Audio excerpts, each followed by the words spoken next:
저의 설교 제목 하나님을 본받는 자라고 하는 것은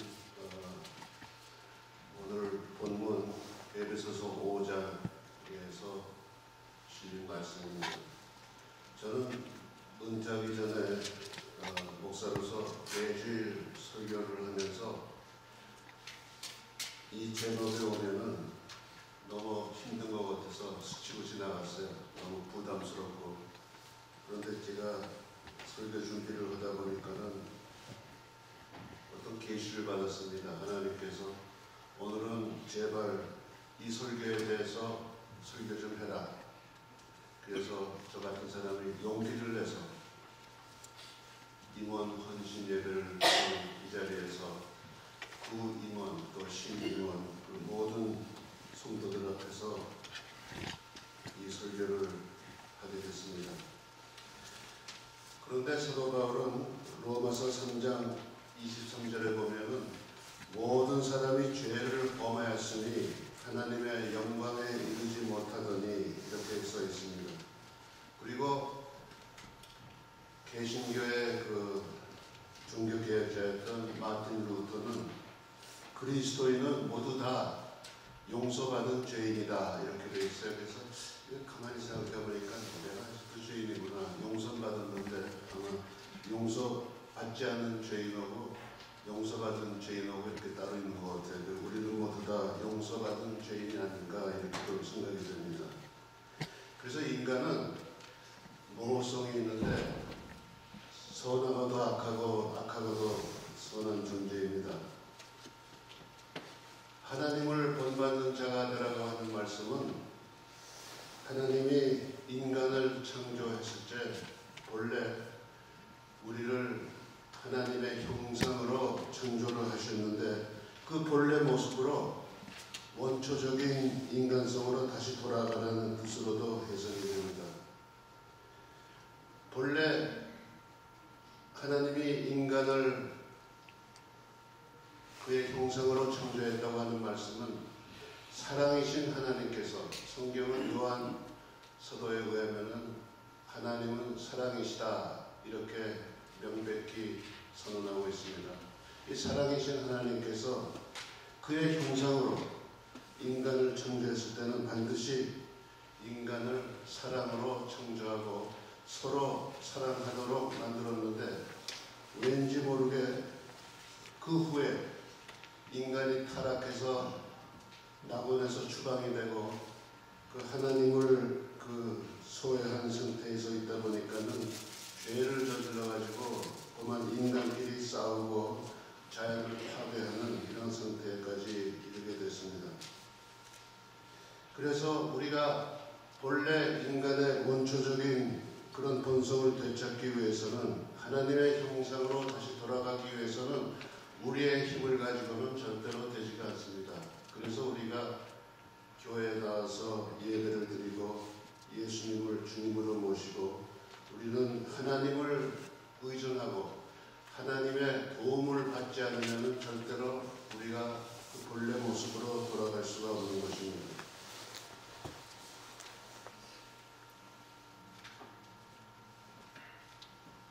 에베소서 4장 20절에서 오늘 본문에서 그리스도를 본받으라 했는데 여기에 열쇠가 있는 것입니다. 우리가 하나님을 본받기 위해서는 반드시 우리의 힘만 가지고서는 안 되고 우리의 능력으로는 불가능한데 그리스도를 본받음으로써 우리는 결국 하나님을 본받는 자가 된다고 성경은 명시하고 있습니다.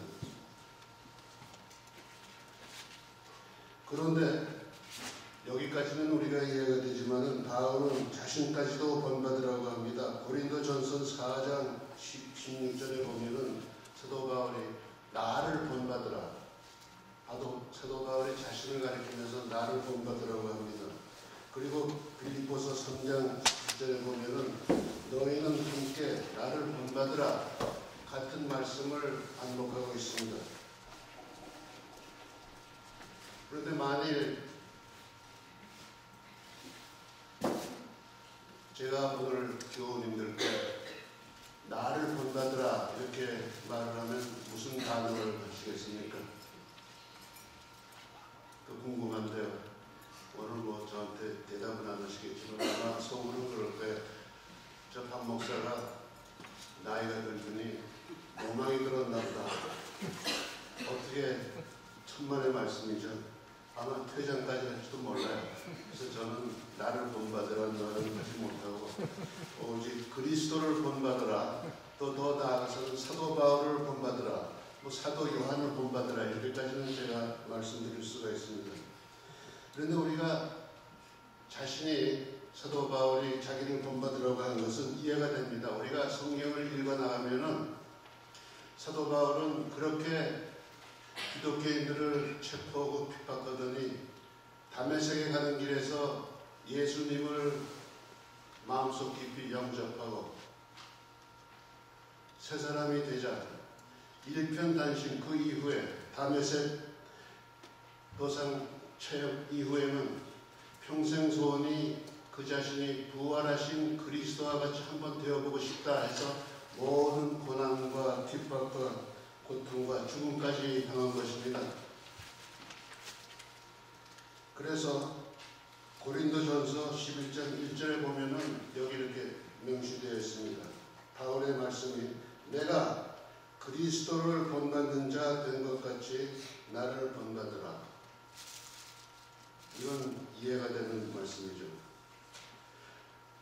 오늘은 하나님을 본받는 자에게 대해서 두 가지 중요한 측면을 생각해 보겠습니다.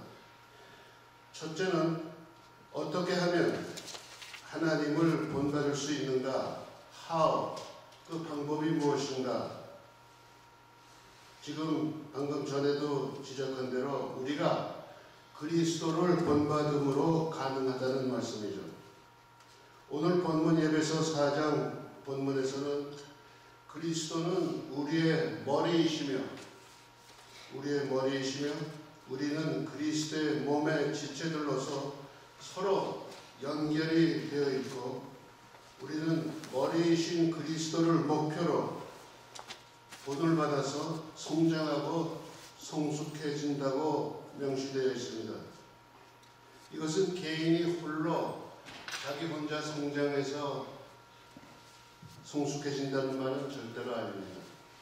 이 성장과 성숙은 심리학에서도 증명이 되어 있듯이 사랑 안에서 사랑의 체험을 통해서 더불어 함께 성장하고 성숙하는 것입니다. 몸이 성장하는 동시에 지체들도 따라서 성장해서 그리스도의 그 기준에까지 이르러서 머리이신 그리스도를 향해서 다 같이 성장을 함께하는 것입니다. 우리가 그리스도인으로서 주일 한번 예배 와서 헌금 드리고 그러고 그만두면은 그 성장이 잘 안 될 거예요. 왜? 혼자 동떨어져 있기 때문에. 물론 교회 밖에서도 주 안에서 서로 교제하고 성장할 수도 있겠지만은 이것은 우리가 전통적으로 교회 안에서 이러한 사랑의 공동체가 이루어지는 것을 알게 됩니다. 프린스턴 세미너리의 유명한 기독교 윤리학자인 폴 레만은 그의 유명한 기독교 윤리 책에서 이 오늘의 본문을 기준으로 책을 썼어요. 그 본문은 에베소서 4장 지체, 모든 다양한 여러 가지 다른 지체들이 서로 융합이 돼가서 하나가 됩니다. 이 하나가 되는 것은 그 코이노니아, 기독교인의 펠로십, 크리스천 펠로십 안에서 하나가 된다고 한 것입니다. 이렇게 그리스도의 몸된 그 사랑의 공동체가 우리에게는 얼마나 소중한 것인지 모르겠습니다. 그런데 불행히도 교회는 불가피하게 이 사회에서 살면서 비도덕적인 사회의 풍습에 무리들고 영향을 받고 병들어가고 있습니다. 특히 제가 한국의 신문들을 읽으면 물론 신문들은 좀 나쁜 평들을 많이 하지만은 한국 기독교회가 부패해서 권위주의와 물량주의 때문에 병들고 무너져가고 있다고 하는 것을 신문 기사에서 우리가 읽고 있습니다. 물론 신문 기사가 얘기한 것이 한국의 기독교가 다 그런 것은 아니죠. 대부분 그리스도인들은 그야말로 정성껏 주님을 섬기고 교회를 섬기지만은 일부에서는 또 그것도 사실입니다. 예를 들어서 최근에 일어난 사건인데 한국에서 제일 큰 전국 기독교 처음 연맹의 대표 지도자가 자백을 했다고 그래요. 자기는 돈을 지불하고 이 직위를 돈으로 샀다. 해가지고 큰 충격을 일으키고 있습니다. 역시 고린도 교회도 마찬가지였습니다. 교회가 사랑의 공동체가 아니라 사도 바울 당시 때는 서로 분리가 되고 분열되고 파싸움만 하고 너무 잘난 사람들이 많아가지고 충돌이 심했습니다. 이때 바울은 고린도전서 12장 마지막에 내가 제일 좋은 길을 너희에게 보이겠노라 하면서 고린도전서 13장에 유명한 결혼식에서 많이 읽는 사랑의 편지를 거기서 쓴 것입니다. 바울이 제시하는 교회는 그리스도의 몸된 교회로서 직책에 귀천이 없고 모두 소중한 지체로서 소중한 지체들이 서로 협조해서 섬기는 그런 관계에 있습니다. 수직적인 권위주의적인 그런 체제가 아니라 수평적인 평등한 서로의 인격을 존중히 여기는 그러한 사랑의 공동체를 말합니다. 오늘의 교회는 한국이나 미국이나 막론하고 권위주의와 물량주의로 오염이 되고 있습니다. 돈과 권력과 명예를 숭배하는 그런 시험을 당하고 있는 것입니다. 그런데 성경에서는 예수님께서 말씀하시기를 나는 섬김을 받으러 온 것이 아니라 섬기러 왔노라 했습니다. 그리고 마지막 만찬 때 도중에 예수님은 수건을 들고 일어나서 제자들의 발을 씻겼습니다. 그리고 제자들에게 말씀하시기를 너희도 이와 같이 서로 발을 씻기를 원한다 라고 부탁했습니다. 우리 시원교회 교우님들의 수고와 또 여러가지 교우님들의 수고, 임원들의 수고는 그야말로 그리스도를 본받아서 서로 존중히 여기고 서로 섬기며 서로 사랑하는 그런 관계가 되시기를 부탁드립니다. 둘째로 제가 생각해 보려고 하는 측면은 하나님을 본받는 자는 무엇을